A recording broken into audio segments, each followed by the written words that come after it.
Family card বিষয়ে পাইলটিংয়ের এটা চূড়ান্ত সিদ্ধান্ত আজকে হয়েছে এবং সেটি আমরা আগামী 10 তারিখ ইনশাআল্লাহ মাননীয় প্রধানমন্ত্রী পাইলটিংয়ের যে কার্যক্রম অর্থাৎ ফ্যামিলি কার্ড বিতরণের যে আমরা এই মুহূর্তে বাংলাদেশের 14টি উপজেলাকে আমরা চুজ করেছি, বাংলাদেশ বিভিন্ন বিভাগ হিসাব করে, এবং সেই 14টি জেলার উপজেলার মধ্যে থেকে একটা ইউনিয়নের একটা ওয়ার্ডকে আমরা ইউনিভার্সাল এখানে আপনার ফ্যামিলি কার্ড বিতরণ করা হবে এবং সেটার উদ্বোধন করবেন মাননীয় প্রধানমন্ত্রী ইনশাআল্লাহ আগামী 10ই মার্চ বিফোর ঈদ উল ফিতর।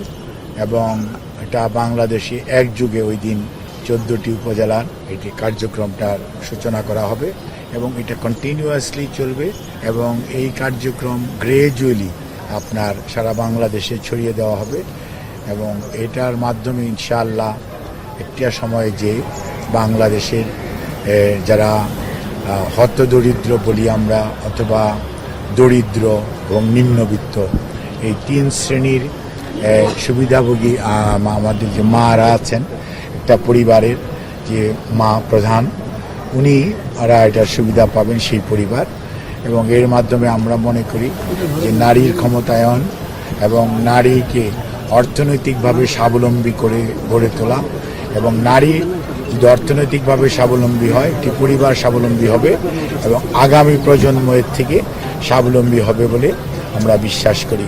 এটি বাংলাদেশ জাতীয়তাবাদী দলের অন্যতম নির্বাচনী কমিটমেন্ট এবং সেটি আমাদের প্রধানমন্ত্রী জনাব তারেক রহমান দীর্ঘদিন যাবৎ এটার উপর ওয়ার্ক করেছেন এবং আজকে ওনার সভাপতিত্বে এবং সংশ্লিষ্ট মন্ত্রী উপদেষ্টা এবং ঊর্ধ্বতন কর্মকর্তাদের উপস্থিতিতে এটি আজকে অনুমোদিত হয়েছে এবং প্রতি মাসে ইনশাআল্লাহ 2500 টাকা করে ওনাদেরকে আর্থিকভাবে সহযোগিতা পাবেন ফ্যামিলি কার্ডের মাধ্যমে এবং এটা কোনো ধরনের রাজনৈতিক বিশ্বাস, কোনো ধরনের ধর্মীয় ডিসক্রিমিনেশন কিছুই হবে না। এটি হবে ইউনিভার্সাল একটি কার্ড এবং এটি পরীক্ষামূলকভাবে শুরু হচ্ছে ইনশাআল্লাহ।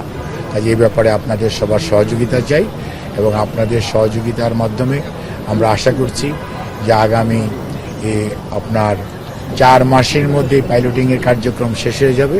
এর পরবর্তীতে আপনার সারা বাংলাদেশে এটা আরও ব্যাপকভাবে অ্যাটলিস্ট প্রতিটা উপজেলাকে এটার আওতায় আসবে এবং আমরা হয়তো একটা উপজেলা প্রথমেই পুরো উপজেলা দেওয়া যাবে না, হয়তো প্রথমে একটা ওয়ার্ড, তারপর একটা ইউনিয়ন, তারপর আরেকটি ইউনিয়ন, এভাবে আমরা গ্রেজুয়ালি এটাকে কাভার করব এবং এভাবেই সারা বাংলাদেশ এটার সেবা পাবে এবং সুবিধাভোগী হবে। প্রথম ধাপে কয়জন নারী পাচ্ছেন?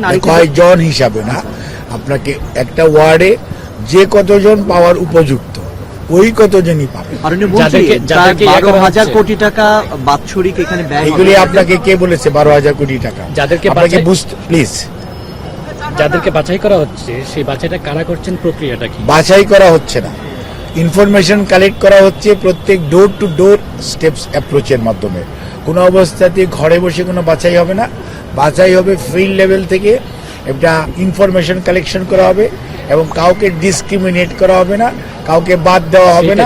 কাজেই সরকারের মধ্যে কোনো গোয়েন্দা কোনো দলীয় এবং কোনো ধরনের ইনভলভমেন্ট নাই। এখানে প্রোগ্রামটা রাজনৈতিক, কর্মসূচি বাস্তবায়ন করবে সরকার এবং সরকারি কর্মকর্তা কর্মচারী উপজেলা পর্যায়ে এই ইউনিয়ন নেতৃত্বে আমাদের বিভিন্ন কর্মকর্তারা আছেন, তাদের নেতৃত্বে কমিটি থাকবে। ইউনিয়ন পর্যায়ে আমাদের বিভিন্ন ডিপার্টমেন্টের সরকারি কর্মচারীরা আছেন, তাদের নেতৃত্বে কমিটি থাকবে। ওয়ার্ড পর্যায়ে আমাদের বিভিন্ন পর্যায়ের সরকারি কর্মচারীরা আছেন, তাদের নেতৃত্বে কমিটি থাকবে। প্রত্যেকটি ওয়ার্ডের কার্য তদারকির জন্য একজন প্রথম শ্রেণীর কর্মকর্তাকে ওই উপজেলার দায়িত্ব দেওয়া হবে এবং এটা দ্বিস্তর বিশিষ্ট চেকিং এবং রিচেকিং হবে যাতে ভুল ভ্রান্তি এরর সবচেয়ে কম হয়। প্রধানমন্ত্রী কোথায় উদ্বোধন করবেন? কোথায় উদ্বোধন করতে পারেন, কোন উপজেলায়? অর্থ সংস্থানের বিষয়ে ডেফিনেটলি আলোচনা হয়েছে। অর্থ তো সবসময়ই লাগবে এবং এটা আপাতত যেহেতু এটা একটা মানে অর্থনৈতিক বৎসরের প্রায় শেষার্ধে আমরা এসেছি, কাজে এটা স্বাভাবিকভাবে অর্থ মন্ত্রণালয় থেকে থোক বরাদ্দ থেকে এটাকে অর্থ সংকুলনের বিষয়টা চিন্তা করা হয়েছে। পরবর্তীতে আগামী বছর থেকে এটা রেগুলার বাজেট থেকে এটা করা হবে এবং মাননীয় প্রধানমন্ত্রী ইনশাল্লাহ এটা উদ্বোধন করবেন। নিশ্চয়ই উনি একটা উপজেলায় যাবেন এবং সেই উপজেলায় যেই উনি তো করবেন, সেটা যখন সময় হবে তখন ইনশাল্লাহ 10ই মার্চের আগেই আপনাদেরকে জানিয়ে দেওয়া হবে।